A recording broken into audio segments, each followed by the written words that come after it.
I'm not gonna show all the things I picked up, but definitely gonna show a good amount. First off is this. This is a Sega Genesis extension cord.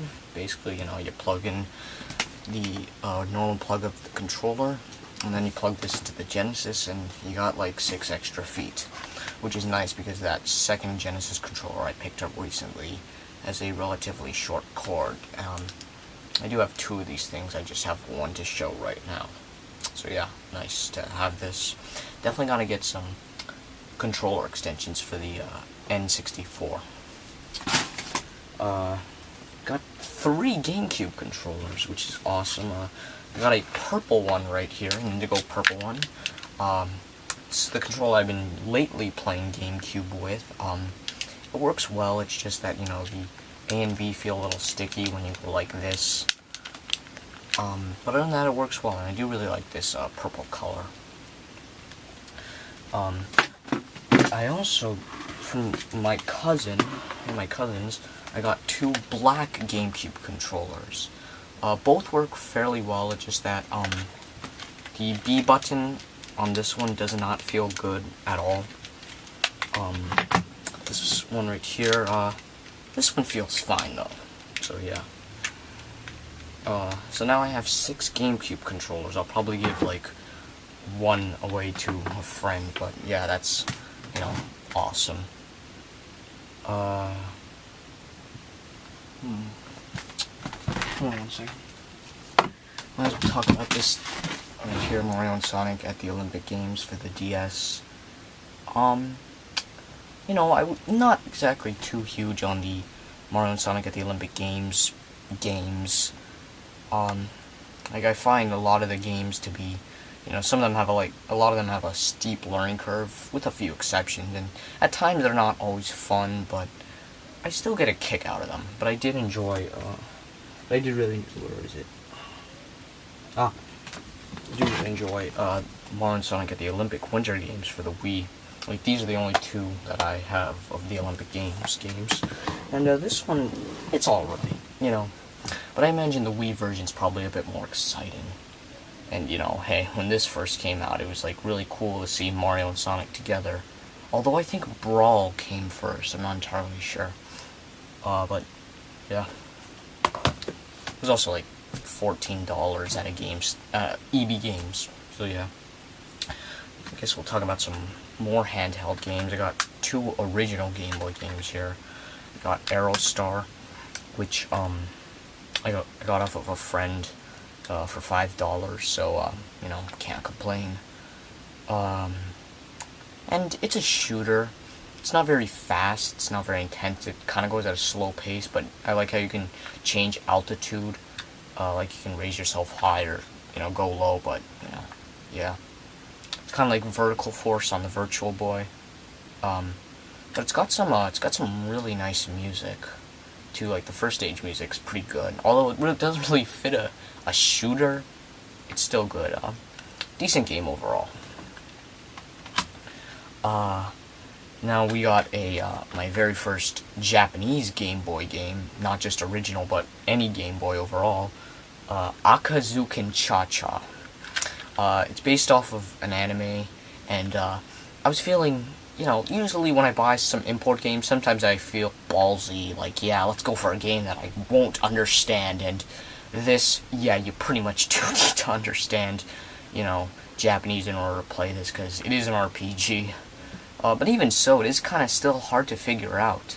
I mean, granted, probably, the characters in the beginning are giving you some vital, hints and tips, but, hey, we can't know for sure.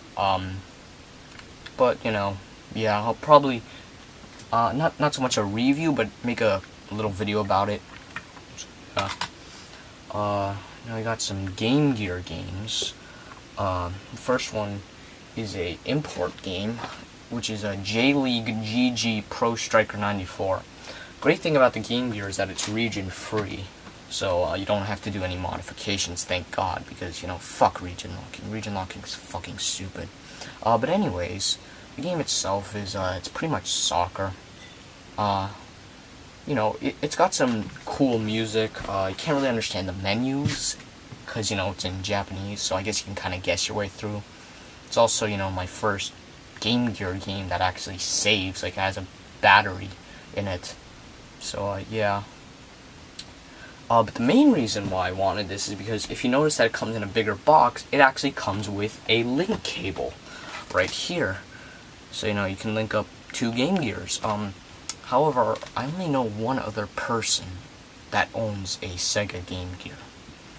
And this is a Japanese link cable, so I'm not sure if it'll work on a North American Game Gear. Probably, because if, this'll work, this should work. But hey, it is nice to have these because these things aren't common. But the thing is, even if you have multiple Game Gears, you need 2 copies of the same game, I think. So yeah, still a nice addition to the collection. Now I got one more Game Gear game, Sonic Blast.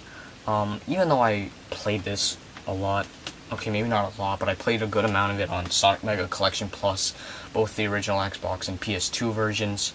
I really did want the original cartridge, and I made a whole review about it, and honestly, I like Sonic Blast. I like it more than the 8-bit Sonic 2.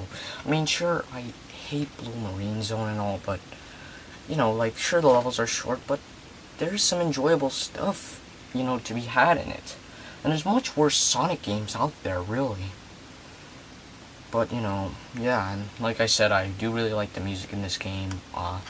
It's not a bad game. I just don't think it's a bad game, to be perfectly honest. Got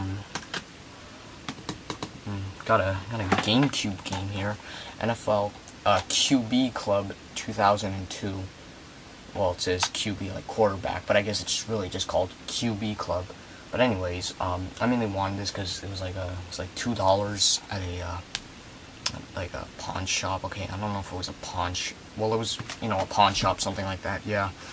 And, I don't own any football games, and I mean football like, American football.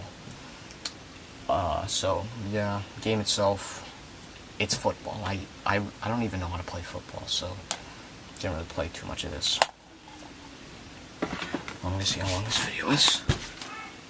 Alright, I got a PS1 game here, Crash Bandicoot Warped.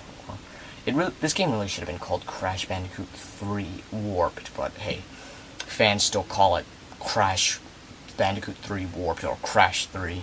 But the game itself, it's just a great overall experience and just an overall great game.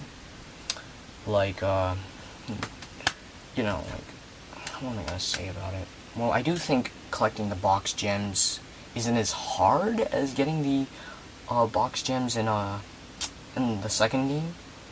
And, I do like the story, And Entropy, he's a cool character, too. Just definitely something I'm, really happy to have. And definitely something you should probably get. You should get if you have a PS1 or any way of playing PS1 games. What else? Life Force for the NES. It's a shooter, 2D shooter, and it's really good. I beat it, trying to beat it with 2 players, but I've only attempted it with 2 players once so far. It's got some, really good graphics, some, cool boss designs and music. It's not very long, but it is hard, but of course it is one of those games that uses the Konami code. So, you can use that and pretty much beat the game. Or if you're feeling hardcore, you could not. And, it doesn't cost too much. So, again, if you have an NES, and even if you're not even big into shooters, it's still something you should check out. It's a cheap game. You can get it for, under $20.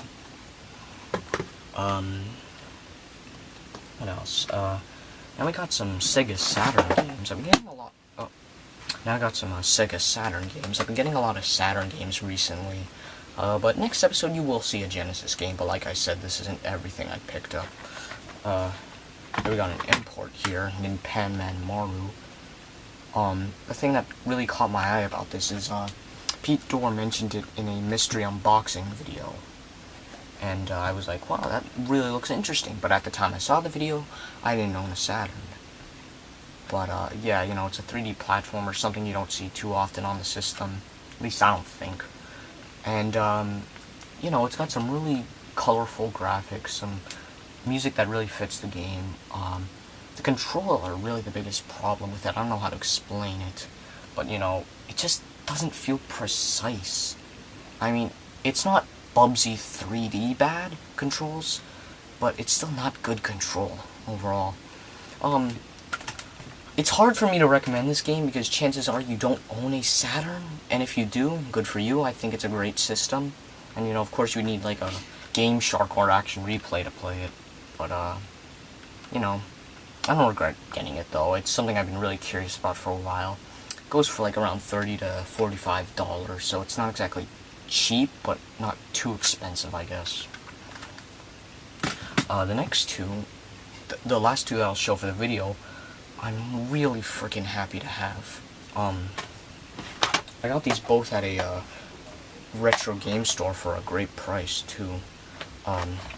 They're Fighters Mega Mix, which you know, it's just an overall, it's a great fighter. You know, it plays well, it controls well, it looks great, and it's a damn fun time with a second person. You know, it basically combines characters from Virtua Fighter 2 and Fighting Vipers together, and also introduces some other secret characters like Rent-A-Hero, which Rent-A-Hero was a Mega Drive exclusive RPG. And it even includes Bean and Bark from Sonic the Fighters, and the car from Daytona, USA. Yes, the fucking car, which it basically stands on two wheels and then uses the other wheels to punch it. It's really hilarious. But definitely a must-have if you own a Sega Saturn. Great game. And you know, since I also got the fighting stick, which I do plan on getting, you know, the arcade stick for other system, an arcade stick for other systems like the Genesis and the PS1, you know. But if you have a Saturn and the fighting stick and this, you know, you're in for a really good time. Oh, just gotta put it back. This one, oh my god, I'm also really happy to have. You saw it in Mario and Sonic's Epic Adventures episode 32, but now you can see me talk about it. Nights into Dreams. Just, wow. I got both this and Fighters Mega Mix for, get this, $12. $12.